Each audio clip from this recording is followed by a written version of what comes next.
Hello and welcome back to my channel criminology ज्ञान।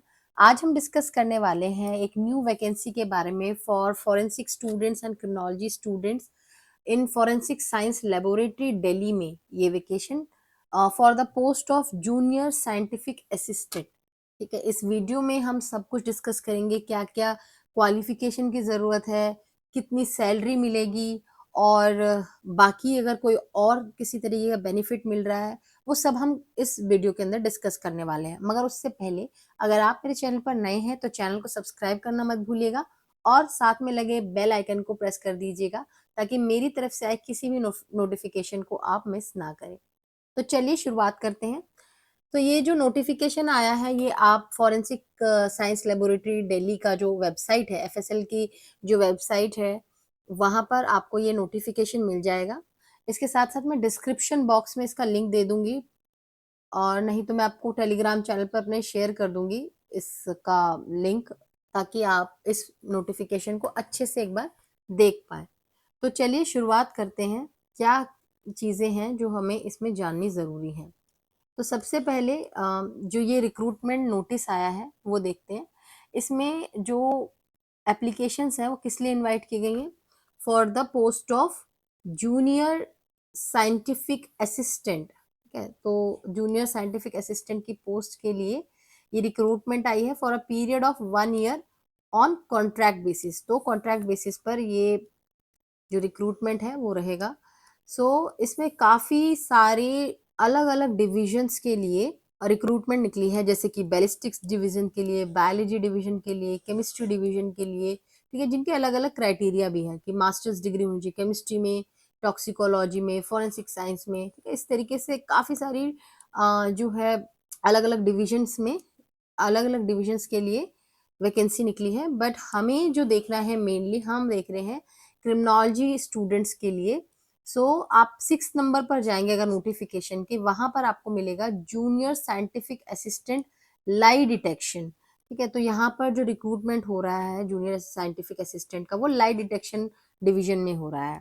ठीक है, इसके एसेंशियल्स में देखिए क्या क्या चाहिए। मास्टर्स डिग्री चाहिए साइकोलॉजी में या फिर क्रिमिनोलॉजी में। ठीक है, अब इसके बारे में आगे बातें जान लेते हैं कि और क्या क्या चीजें इससे जुड़ी हुई हैं।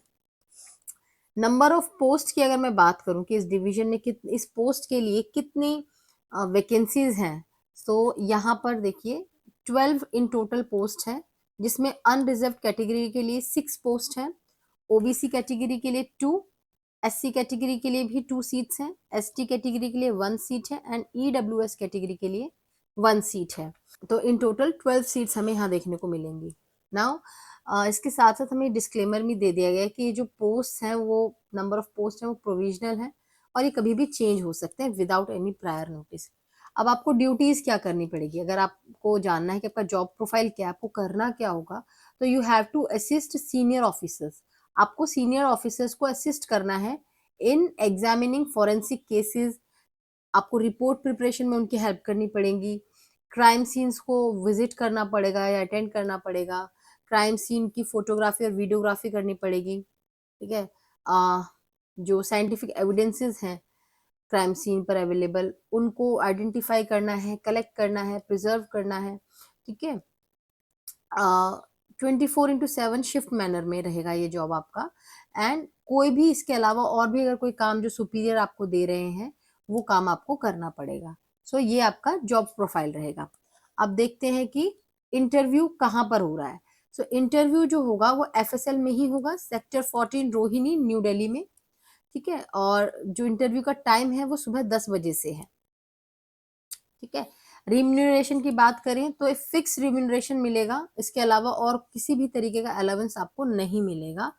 ठीक है, तो जूनियर साइंटिफिक असिस्टेंट की पोस्ट के लिए 42,632 रुपीज आपको पर मंथ मिलेंगे। यही आपको जो है अमाउंट टोटल मिलेगा, इसके अलावा और किसी तरीके का अलावेंस आपको प्रोवाइड नहीं किया जाएगा। एज लिमिट देख लेते हैं। क्लोजिंग डेट पर आपके जो एज लिमिट होनी चाहिए वो बिलो 27 ईयर्स होनी चाहिए। अगर आप 27 से ऊपर एज के हैं तो आप इसके लिए एलिजिबल नहीं हैं।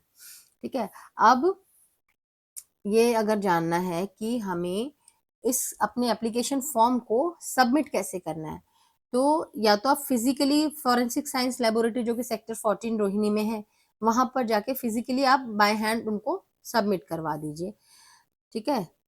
लेटेस्ट बाय 23 अगस्त 2024 टिल 5 शाम के 5 बजे से पहले 23 अगस्त तक आपके पास डेट है, आप फिजिकली वहां जाकर फॉरेंसिक साइंस लेबोरेटरी में सबमिट करवा सकते हैं, या फिर जो है आप सेम डेट सेम टाइम से पहले अगर ईमेल कर देते हैं, ये वाली आपकी जो है ईमेल आईडी रहेगी, यहाँ पर आप इनको मेल सेंड कर सकते हैं फॉर्म फिल करके, ठीक है।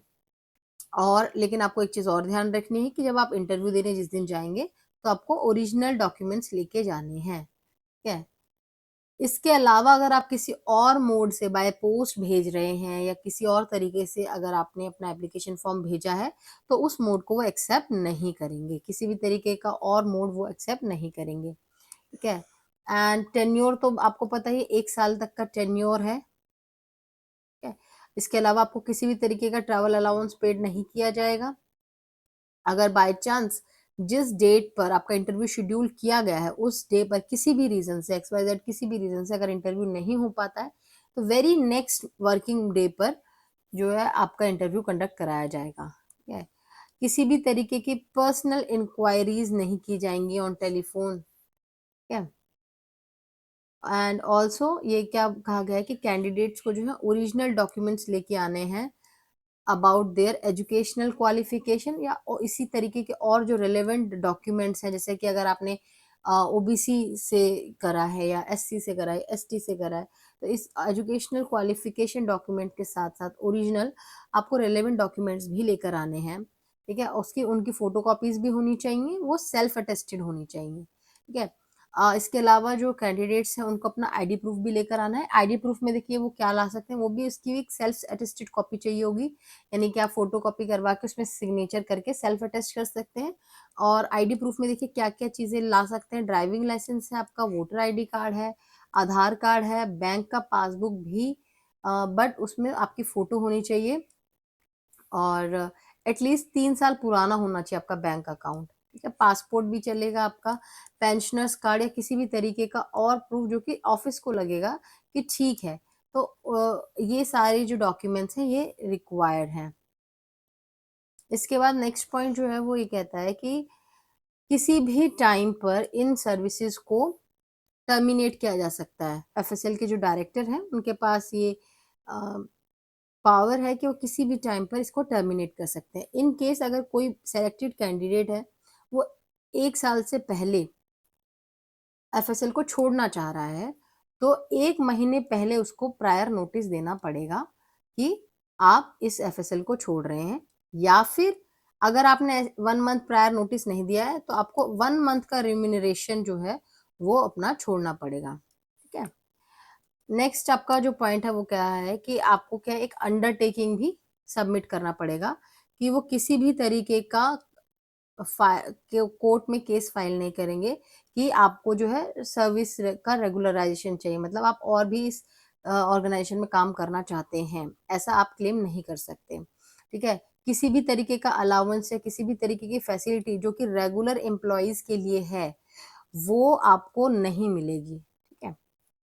नेक्स्ट है आपका अगर सिलेक्शन हो जाता है तो आप कहाँ पर उसको चेक करेंगे, तो जो सेलेक्टेड कैंडिडेट्स का नेम है वो नोटिस बोर्ड पर लगा रहेगा, कहाँ के, एफएसएल जो रोहिणी है वहीं के ही नोटिस बोर्ड में वहां पर लगा रहेगा। और इसके बाद किसी भी तरीके का पोस्टल या पर्सनल इंटीमेशन कैंडिडेट को नहीं भेजा जाएगा, आपको एफएसएल के नोटिस बोर्ड में ही इसे चेक करना पड़ेगा। और जैसे ही उनका सिलेक्शन हो जाता है उन्हें मतलब जल्दी से रेडी होकर ज्वाइन करना पड़ेगा। कॉन्ट्रैक्ट स्टाफ जो है 24/7 शिफ्ट मैनर में काम करेंगे, और दिल्ली में कहीं भी उनका पोस्टिंग हो सकता है या फिर किसी भी मोबाइल फॉरेंसिक वैन में उनकी पोस्टिंग हो सकती है। अगर आप कॉन्ट्रैक्ट स्टाफ हैं, मतलब यहाँ पर जो जिनका भी सिलेक्शन होगा वो सब कॉन्ट्रैक्ट स्टाफ है, उन्हें 8 कैजुअल लीव्स मिलेंगी, 2 रिस्ट्रिक्टेड हॉलीडेज मिलेगी, ठीक है, 1 साल के अंदर। और इसके अलावा किसी भी तरीके का अर्न लीव या मेडिकल लीव या और भी किसी तरीके का लीव नहीं अलाउड है, ठीक है। सो और क्या कहा गया कि जो सेलेक्टेड कैंडिडेट्स हैं उन्हें अपना मेडिकल करेक्टर करवाना पड़ेगा, और एंटीसीडेंट्स का मतलब किसी भी तरीके का कोई क्रिमिनल तो चार्जेस नहीं है उनके ऊपर, ये सारी चीज़ें उनको क्लियर करानी पड़ेंगी। नेक्स्ट, अगर जो सेलेक्टेड कैंडिडेट्स हैं उनको 3 पासपोर्ट साइज फोटोग्राफ्स, ठीक है, और कैरेक्टर एंड एंटीसीडेंट वेरिफिकेशन इसको साथ फिल करके फॉर्म को एफएसएल के रिसेप्शन में उनको सबमिट करना होगा। और किसी भी तरीके का रिलैक्सेशन वर्किंग आवर्स में सिलेक्टेड कैंडिडेट्स को नहीं मिलेगा। कोई भी रीज़न हो, अगर आप छुट्टी लेना चाह रहे हैं वर्किंग आवर्स में, किसी भी तरीके का रिलैक्सेशन आपको नहीं दिया जाएगा। इसके अलावा जब जो सेलेक्टेड कैंडिडेट्स हैं उनको एक कॉन्ट्रैक्ट एग्रीमेंट बनाना पड़ेगा नॉन जुडिशियल स्टैम्प पेपर पे, जो कि 100 रुपये का होगा। उनका कॉन्ट्रैक्ट बेसिस पे अपॉइंटमेंट से पहले उनको ये सबमिट कराना होगा। ठीक है, अगर किसी भी तरीके का हॉलीडे डिक्लेयर हो जाता है शेड्यूल डेट में किसी भी रीज़न की वजह से, तो अगले वर्किंग डे में उस काम को किया जाएगा। और टाइमली आपको delhi.gov.in की वेबसाइट को चेक करते रहना अगर किसी भी तरीके की नोटिफिकेशन या कुछ आता है इसके रिगार्डिंग। ठीक है, नेक्स्ट आपके पास ये एप्लीकेशन फॉर्म है जो आपको फिल करके देना है। यहाँ पर एक फोटोग्राफ है, गैजेटेड ऑफिसर से अटेस्ट करवाना है इसे। आप किस पोस्ट के लिए अप्लाई कर रहे हैं, आपका नाम लिखना है ब्लॉक लेटर्स में, फादर या हस्बैंड नेम लिखना है, मदर्स नेम लिखना है, आपका परमानेंट एड्रेस क्या रहेगा वो लिखना है, address for correspondence, date of birth, gender, category, आप किसी कैटेगरी से अगर बिलोंग करते हैं वो लिखिएगा, एजुकेशनल क्वालिफिकेशन लिखने का, डिटेल ऑफ एक्सपीरियंस, अगर आपको किसी तरह का एक्सपीरियंस है तो कॉन्टैक्ट नंबर, और इस तरीके का आपको डिक्लेरेशन को साइन करना पड़ेगा।